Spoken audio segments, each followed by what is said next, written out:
ಕೆಲಸ, ಮತ್ತೊಂದು ಕಡೆ ಸಿದ್ದರಾಮಯ್ಯನವ್ರು ಯಾವುದೇ ಕಾರಣಕ್ಕೂ ಬದಲಾವಣೆ ಮಾಡ್ಬೋದು ಅಂತ ಅಲ್ಲ, ಅವ್ರು ತಮ್ಮ ಜಸ್ಟಿಫೈ ಮಾಡಲೇಬೇಕಲ್ಲ.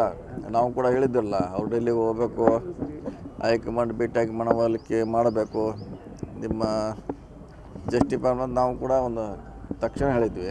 ಅದನ್ನ ಈಗ ಅವ್ರ ಪತ್ರ ಮುಖಾಂತರ ಮಾಡಿರ್ಬೋದು. ಅದೇ ರಾಜಣ್ಣ ಅವ್ರನ್ನ ಭೇಟಿ ಹಾಕಿರ್ತಾರೆ, ಏನು ಅದು ಕುತೂಹಲ. ಅವರು ಪಕ್ಷ ಒಂದಿರಲ್ಲ, ಅಲ್ಲ ಆದರೂ ಅವ್ರ ಮೇಲೆ ಪಕ್ಷ ಅದೇ ಪರೋಕ್ಷ, ಅದು ಇಂಡೈರೆಕ್ಟ್ ಕೋಲ್ಡ್ ವಾರ್ ಇದ್ದೇ ಅದು ರಾಜಕೀಯ. ಅಲ್ಲ ಭೇಟಿ ಮತ್ತೆ ಅದು ವಾಡಿಕೆ ಅಂತ ರಾಜಣ್ಣ ಅವ್ರದ್ದು DK ಗೊತ್ತಿಲ್ಲ. ಅದು ಒಂದೇ, ನಾವು ಒಂದೇ ಪಕ್ಷದಲ್ಲಿದ್ದೀವಿ, ಬೇರೆ ಪಕ್ಷದಲ್ಲಿಲ್ಲ. ಸೊ ಭೇಟಿ ಆಗಿದ್ರೆ ತಪ್ಪೇನಿಲ್ಲ. ರಾಹುಲ್ ಗಾಂಧಿ ಅವ್ರನ್ನ ಮೀಟ್ ಆಗ್ತಾರೆ ಯಾರು? ರಾಹುಲ್ ಗಾಂಧಿ ಅವ್ರನ್ನ ನಮ್ಗೆ ಏನೋ ಗೊತ್ತಿಲ್ಲ, ನೀವು ಅವ್ರನ್ನ ಕೇಳಿದ್ರೆ ಗೊತ್ತಾಗ. ನಾವೇನು ಬಾಗಲಕೋಟದಾಗ ಕೂತು ಅವ್ರ ಟೈಮ್ ಟೇಬಲು ಅವ್ರ ಅಪಾಯಿಂಟ್ಮೆಂಟ್ ನಮಗೆ ಗೊತ್ತಿಲ್ಲ. ನೀವು KPCC ಅಧ್ಯಕ್ಷ ಸ್ಥಾನದಲ್ಲಿ ಬಂತು? ಇಲ್ಲ, ಎಲ್ಲಿ ಅದು ಚರ್ಚೆನೇ ಇಲ್ಲ ಇನ್ನು. ಯಾವುದೇ ಆಕಾಂಕ್ಷೆ ತಂದಿದ್ರು ಸರ್, ಮತ್ತು ಈ ಕಡೆ DKC ಅವ್ರನ್ನ ಬದಲಾವಣೆ ಮಾಡಬೇಕು ಅನ್ನುವಂಥ ಚರ್ಚೆ ಬಂದಾಗ ನೋಡೋಣ. ಚರ್ಚೆ ಬಂದಾಗ ಅದ್ರ ಬಗ್ಗೆ ಹೇಳ್ತೀವಿ. ಆಪ್ತ ಶಾಸಕ ರಂಗನಾಥ್ ಅವರು ಒಪ್ಪಂದ ಆಗಿದೆ ಅನ್ನೋದನ್ನ ಮತ್ತೆ ಇಲ್ಲ, ಅದು ಈಗ ನಮಗೆ ನೋಡಿ, ಅದಕ್ಕೆ ನಾವು ಉತ್ತರ ಕೊಡ್ಲಿಕ್ಕೆ ನಮ್ಮ ಕಡೆ ಆ ಪ್ರಶ್ನೆಗೆ ಉತ್ತರ ಇಲ್ಲ. ಹೇಳಿ, ನಮ್ಮ ಇಲಾಖೆ PWDಗೆ ಸಂಬಂಧಪಟ್ಟಂತೆ ಟೆಂಡರ್ ಗುತ್ತಿಗೆದಾರರಿಗೆ ಇನ್ನೂ ಎಷ್ಟು ಬಾಕಿಯನ್ನು ಕೊಡ್ಕೊಂತ ಬಂದ್ರೆ ಇನ್ನೂ ಎಷ್ಟೈತೆ ಸರ್? ಅದ್ರ ರೂಟೀನ್ ಅದು, ಅದೇನು ಮುಗಿಲಾರ ಕತೆ ಇರೋದು. ಇವತ್ತು ಕೊಟ್ಟರೆ ಮತ್ತೆ ಅದು ಹಂಗೆ ಪೆಂಡಿಂಗ್ ಬರ್ತದೆ, ಹೋಗ್ತಾನೆ ಇರ್ತೈತೆ.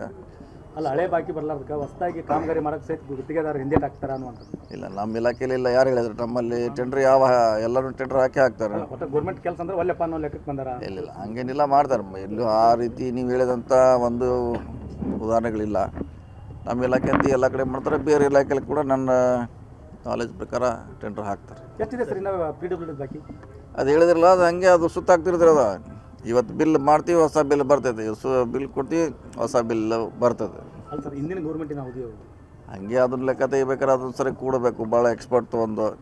ಈಗ ನಾವು ಮ್ಯಾನೇಜ್ ಮಾಡ್ತಾಯಿದ್ವಿ, ಕಾಂಟ್ರಾಕ್ಟರ್ ತೊಂದರೆ ಆಗದಂಗೆ ಬಿಲ್ ಕೊಡ್ತಾ ಇದ್ವಿ. ಸರ್, ಈಗ ಸಂಕ್ರಮಣದ ಹೊತ್ತಿಗೆ ಸೇಮ್ ಬಂದಾಗ್ತಾರೆ ಅಂತ ಭಾಳ ಮಾತು. ಎಲ್ಲ ನಮ್ನಿ ಇದೆ, ಆಗ್ತಾರೆ ಅಂತಿದೆ, ಆಗೋಲ್ಲ ಅಂತಿದೆ, ಎಲ್ಲ ನಮ್ನಿ ಇದೆ, ಎಲ್ಲ ಸಂಕ್ರಾಂತಿಗೆ ಇದೆ, ಎಲ್ಲ ನಾವೇನು ಹೇಳ್ಬೇಕಂದ್ರೆ ಸರ್ಕಾರದ ಒಬ್ಬ ಪ್ರಭಾವಿ ಸಚಿವರು ನಿಮಗೂ ನಮಗೆ ಗೊತ್ತಿಲ್ಲ. ಅದಕ್ಕೆ ನಿಮಗೆ ಡಿನ್ನರ್ ಪಾರ್ಟಿ ಕರೆದ್ರಿ, ಅಲ್ಲಿ ಒಂದು ಏನಾದರೂ ಆಗಿರ್ತದೆ ಊಟದಾಗ. ಅದನ್ನು ನಮ್ಗೆ ಅಧಿಕಾರ ಇಲ್ಲ ಚೇಂಜ್ ಮಾಡೋದು. ಅಲ್ಲ, ಬೆಳಗಾವಿ ಕುಂದಾರ್ಸಿದ್ರಿ, ನಮಗೆ ಅಧಿಕಾರ ಇಲ್ಲ. ನಮ್ದು ಏನಿದ್ರು ಚರ್ಚೆ, ನಮ್ಮ ಡೆವಲಪ್ಮೆಂಟು, ನಿನಗೆ ಎಷ್ಟು ದುಡ್ಡು ಬಂತು ಯಾವ ಇಲಾಖೆಯಿಂದ, ಆ ಚರ್ಚೆ ಅಷ್ಟೇ. Okay, sir. ಈಗ ಬೈ ಎಲೆಕ್ಷನ್, ಈಗ ಬಾಗಲಕೋಟೆ ಬೈ ಎಲೆಕ್ಷನ್ ಬರ್ತದೆ, ಸಂಬಂಧಪಟ್ಟಂಗೆ ಆಕಾಂಕ್ಷೆಗಳು ಕೂಡ ಇದ್ದಾರೆ. ಅಂದರೆ ಕುಟುಂಬದಲ್ಲೇ ಕೊಡಬೇಕಂದ್ರೆ ಕೂಡ ಕುಟುಂಬದಲ್ಲೇ ಆಕಾಂಕ್ಷೆಗಳು ಹೆಚ್ಚಾಗಿರೋದ್ರಿಂದ ಅದನ್ನು ಚರ್ಚೆಗಳು ನಡೀತಾ ಇದ್ದಾವೆ. ನಿಮ್ಮ ಮುಖ್ಯಮಂತ್ರಿ ಅಧ್ಯಕ್ಷದಾರ ಅವರು ಅಂತಿಮವಾಗಿ ಒಬ್ಬರು ಘೋಷಣೆ ಮಾಡ್ತಾರೆ. ಕುಟುಂಬದವರಿಗೆ ಸಿಗುತ್ತೆ ಗೊತ್ತಿಲ್ಲ, ಒಟ್ಟು ಅವ್ರು ಮಾಡ್ತಾರೆ.